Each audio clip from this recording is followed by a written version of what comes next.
बिस्मिल्लाहिर्रहमानिर्रहीम जी। Welcome to the show. हम नए प्रोग्राम के एक नए एपिसोड के साथ आपके सामने आए हैं। आज इस प्रोग्राम के अंदर अगर आपने भी शामिल होना है तो आपको बिल्कुल इजाज़त है। खुशामदीद है आप लोगों को। आप अपने कमेंट्स में अपनी सजेशंस भी दे सकते हैं, अपनी इनपुट भी दे सकते हैं इस प्रोग्राम पे, लेकिन उसके लिए ज़रूरी है कि आप इस प्रोग्राम में अपने आप को बाकायदगी से शामिल करने के लिए हमारा चैनल सब्सक्राइब कर लें, जो अभी आपको आइकन नज़र आएगा उसके मुताबिक। तो बात करते हैं जी। आज सबसे पहले हमारी जो बात होगी वो बात होगी इस वक्त कि हम जो जिस दौर से गुजर रहे हैं, मुल्क नाजुक मोड़ से गुजर रहा है, जैसे आपने सुना होगा। तो यकीनी तौर पे हमें उसका एहसास हो गया पहले ही दिन साल के 2023 में। हमें खुशामदीद कहा गया जब हमें पता चला कि किसान के लिए जो अ, यूरिया की कीमत है, पहला झटका वहाँ लगा जब 2250 या 2200 वाली जो यूरिया थी, जबकि उसका सीज़न पीक पे है, वो अब माशाल्लाह 190 रुपये के इजाफे से जो मिल रही है कंट्रोल रेट के ऊपर, वो चली गई है 2440 रुपये पे। तो एंग्लो ने सबसे पहले ये छक्का लगाया है, और ये वाकई छक्का है। छक्का ऐसे है कि ये पूरा जो कैलेंडर ईयर है, अगर स्टॉक्स इसके देखें अगले दिन क्या हुआ स्टॉक्स में कल, यानी कि 2 तारीख को, कि एंग्लो के जो स्टॉक्स थे वो ऊपर चले गए, और उससे क्या हुआ कि अरबों रुपए की आमदनी उसकी बढ़ गई है, उसके शेयर की वैल्यू भी बढ़ गई है। और उसके साथ साथ ये नज़र आ रहा है हमें कि ये पूरे साल जो है, अब ये उसका जो है ना वो पाँचों घी में ही होंगी। तो ये एक छोटी सी जो किसान के ऊपर बोझ डालने से देखें, जो अरबों रुपए की जो कीमत है वो किसान अदा कर रहा है, लेकिन फ़ायदा जो उनसे है वो कॉरपोरेट्स को हो रहा है। तो ये एक इस गरीब मुल्क में इस किसान के लिए एक पहला साल जो था, इस पहला दिन इस साल का, वो इंतहाई मायूस कुन मैं कहूँगा, इस लिहाज से कि ये मायूसी जो उनसी इससे फैल गई, और ये मायूसी के बादल जो हैं वो छटने का नाम नहीं ले रहे। इस मुल्क में जहाँ इन्फ्लेशन ऑलरेडी 30% के करीब है, और ये कई सालों में जो है हमें देख रहे हैं कि ऐसे रिकॉर्ड नहीं बने जो हमें अब मिल रहे हैं, सुनने को भी मिल रहे हैं, देखने को भी मिल रहे हैं। और इसमें हैरतकुन बात यह है कि जो फूड की इन्फ्लेशन जिसे कहते हैं हम, यानी कि ग़ज़ाई अजनास के ऊपर जो महंगाई है, वो तकरीबन इस वक्त 35% पे है। और 35% को अगर मैं देखूँ तो ग़ज़ाई अजनास को उगाने वाले को कितना मिल रहा है, ये सबसे बड़ा लम्हा फ़िक्रिया है। और हमारी ये काविश भी इसी वजह से है कि ये इसको हम ना सिर्फ के हाईलाइट करें, बल्कि ये अरबाब इख्तियार को, क्योंकि इस प्रोग्राम में हमने नाम रखा है कि हमारे किसानों के लिए, हमारी मईशत के लिए जो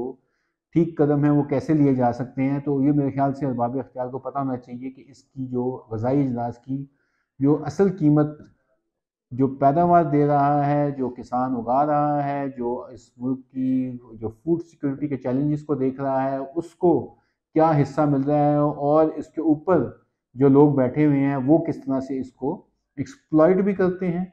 और उसके साथ साथ इन्फ्लेशन का देखें, क्योंकि इन्फ्लेशन तो हर एक अमीर हो गरीब हो उसके लिए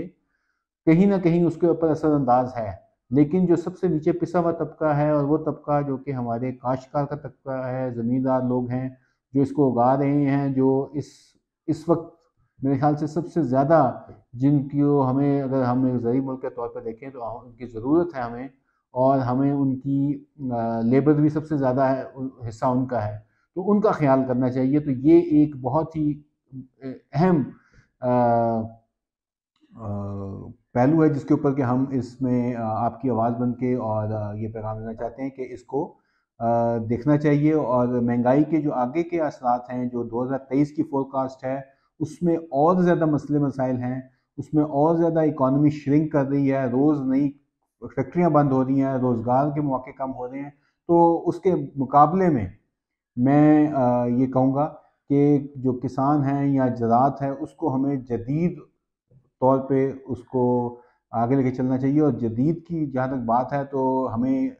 हाल ही में जो फ्लड या सैलाब का हमें जो इम्पेक्ट आया है, उसका अंदाज़ा आप सिर्फ इस बात से लगा सकते हैं कि आज तक हमारी जो कपास की पैदावार है, जो कि हम सिर्फ 450 मिलियन बेल्स के ऊपर आया है, और तकरीबन $1 अरब का नुकसान हो चुका है। ये 1991-92, उसके बाद 2004, उसके बाद 2010-11 में कुछ कपास की हालत बेहतर थी। उसके बाद से लेकर पिछले सालों में हमने कुछ थोड़ी बेहतरी देखी, लेकिन ये सैलाब या जिसे हम क्या कहते हैं कि माहौल का असरात या क्लाइमेट चेंज जिसे कहते हैं, उसने क्या किया कि हमारे लिए ये सैलाब बहुत ही तकलीफदेह था। अभी तक पानी खड़ा है सिंध के इलाकों में, और वहाँ का जो हारी है, काश्तकार है, वो अभी तक जो है वो उसकी कमर सीधी नहीं हुई, वो अभी तक जो है वो रिहेबिलिटेशन में ही नहीं आया। वो बेचारा अभी क्या उगाएगा और क्या अपने बच्चों को खिलाएगा और क्या बाकी आवाम को खिलाएगा। सैलाब ने कई फसलें, कई जो घर हैं वो उजाड़े हैं, कई जानवरों का नुकसान हुआ है, तकरीबन 7.5 लाख जानवर का नुकसान हुआ है। लेकिन इसके साथ साथ बहुत अहम फसल जो हमारी एक ज़रूरी मुल्क के साथ साथ एक हमारी एक्सपोर्ट जो है वो जो टेक्सटाइल से रिलेटेड सनतें हैं, उनसे बहुत ज़्यादा हमारी डिपेंडेंस है। तो उसमें ये मैं बता दूं कि तकरीबन $1 अरब की जो कपास है वो हमारे सैलाब में वो बह गई है, और ये तकरीबन अभी तक सिर्फ 4.6 मिलियन बेल्स जो आई हैं वो रिपोर्ट हुई हैं। मैं जब बात कर रहा हूँ सीज़न तकरीबन ख़त्म हो चुका है आपके सामने, और तकरीबन 3 साढ़े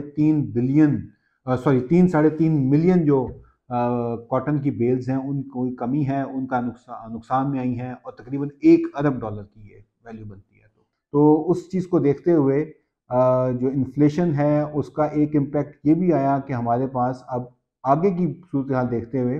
चीज़ें जो सी हैं वो कोई इतनी आसान नहीं हैं। हमें इम्पोर्ट करना पड़ेगी चीज़ों को, और जाहिर है कि एक दूसरे का हमें साथ मिलेंगे चलेंगे तो तभी ये चीज़ मुश्किल वक्त से निकलेंगे। तो ये आसार कुछ अच्छे नहीं हैं, लेकिन ये अच्छी खबरें भी नहीं आ रही थी, इसलिए मैंने कहा ये ज़रा थोड़ा सा आपके जो है वो मदावा तो नहीं हो सकता, लेकिन कम से कम आवाज़ बन के ये कहा जा सकता है कि जी इसके लिए कोई सब्सिडाइज्ड हमें सीड या सब्सिडाइज्ड हमें फर्टिलाइज़र या हमें पेस्टिसाइड की जो फरावानी है उसको कुछ कम करना है, उस ताकि हमारी पैदावार बेहतर हो सके। तो एक ये बड़ा ज़रूरी है कि इस वक्त हम इस चीज़ को देखें, और हमारा जो छोटा फार्मर है जो कि 5 एकड़, 6 एकड़, 10 एकड़,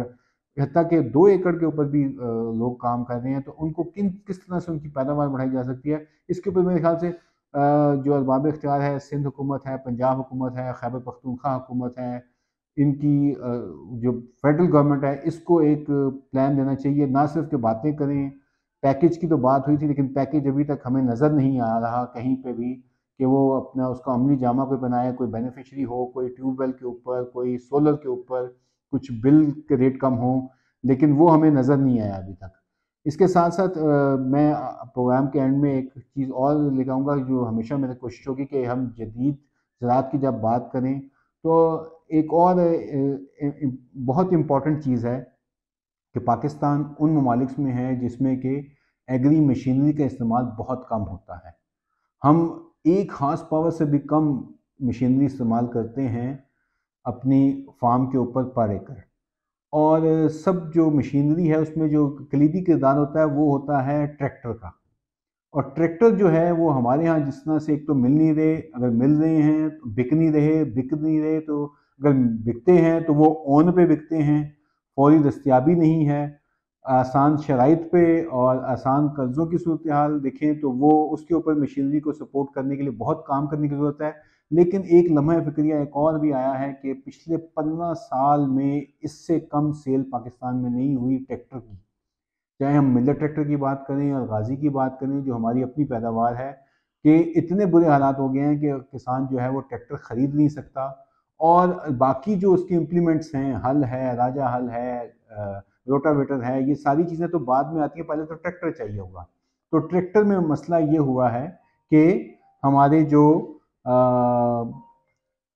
इस साल की 2022 में टोटल 20,000 से कम ट्रैक्टर बिका है, जो कि 15 साल में सबसे कम टोटल तादाद है जो किसी एक साल में हुई हो। तो इससे आप अंदाज़ा लगा सकते हैं, जबकि इसके मुकाबले में हम वैसे बात करते हुए मुझे हैरानगी भी खैर नहीं हो रही, लेकिन मुकाबला हमारा, क्योंकि हम हर चीज़ में इंडिया के साथ मुकाबला करते हैं और वहाँ की चीज़ें देखते हैं, तो इसमें भी मैं देख रहा था कि सिर्फ उनकी एक कंपनी है महिंद्रा के नाम से, और भी कंपनियां हैं, महिंद्रा उनकी एक कंपनी है, महिंद्रा ट्रैक्टर, उसके सिर्फ दिसंबर में 21,600 यूनिट बिके हैं और हमारे पूरे साल में 20,000 से कम बिके हैं। तो अब इसका मतलब ये हुआ कि क्या हमारी पैदावार कैसे बढ़ेगी अगर हम जब तक मशीनरी यूज़ नहीं करेंगे, हम प्रिसीजन एग्रीकल्चर पे नहीं जाएंगे और इसको आगे नहीं लेके जाएंगे। तो ये मेरे ख्याल से ये बहुत ज़रूरी है कि हम इसके ऊपर भी बात करें। गवर्नमेंट की स्कीम्स होनी चाहिए, हम खुद इसके ऊपर हम मिल बैठ के देख सकते हैं कि क्वालिटी ट्रैक्टर की कैसे बेहतर की जा सकती है, या उसको हम मशीनरी को ओवरऑल देखें तो कैसे उसका फ़ायदा उठाना कैसे जाता है। आखिर में प्रोग्राम में मैं बात करूंगा, जो हर प्रोग्राम में मेरा एक होगा कि एक ऐसी बात की जाए जिससे कि किसानों को फिलफॉर फ़ायदा हो या उनके भले की बात हो। तो एक चीज़ जो आजकल, क्योंकि मकई का सीज़न है और सब्जियों का सीज़न है और मकई का सीज़न हम पाकिस्तान अल्हम्दुलिल्लाह, यहाँ पे एक अच्छी बात यह है कि पाकिस्तान की मकई की पैदावार दुनिया के जो एवरेज है उससे ऊपर है। ये वाहिद फसल है या कुछ और एक दो फसलें होंगी जहाँ पे कि पाकिस्तान जो है वो दुनिया में जो एवरेज है उससे बेहतर पैदावार हासिल करता है। और ये सारा इसमें जो क्रेडिट जाता है वो हमारे किसानों को जाता है, हमारी सिस्टम में हाइब्रिड बीज को जाता है। तो उस चीज़ को देखते हुए अभी क्योंकि उसका सीज़न है और पीक पे है, तो एक आपसे ये दरख्वास्त ही करनी थी कि कुछ कंपनियां जो हैं वो अपना पिछला सीड आपको बेचने की कोशिश कर रही होंगी, या हमें ये सोच समझ के सीड खरीदना चाहिए कि हम जो इस साल का सीड है, जो ताज़ा सीड है, जो फ्रेश है, जिसके कि जर्मिनेशन के चांसेस ज़्यादा हैं, उसी को ख़रीदें ताकि हमारी पैदावार ज़्यादा हो, बजाय इसके कि हम पिछले साल का सीड खरीद रहे हों और उसमें हम कीमत तो अदा कर रहे होंगे क्योंकि कीमत उसकी तकरीबन 13-14 हज़ार रुपये पर बैग है, जो 10 किलो का तकरीबन, या 35,000 बीजों का जो बैग हो गया, उसमें हमें इस चीज़ का बहुत ख्याल रखना चाहिए। किसानों को ये मेरी दरख्वास्त है कि वो जब भी सीड लें तो कोशिश करें, क्योंकि आप कीमत पूरी अदा कर रहे हैं तो उसकी बदले आपको सीड भी जौन सा है मकई का, ख़ास तौर पे हाइब्रिड सीड, वो इसी सीज़न का मिले और वो ताज़ा हो ताकि आपकी पैदावार ज़्यादा हो।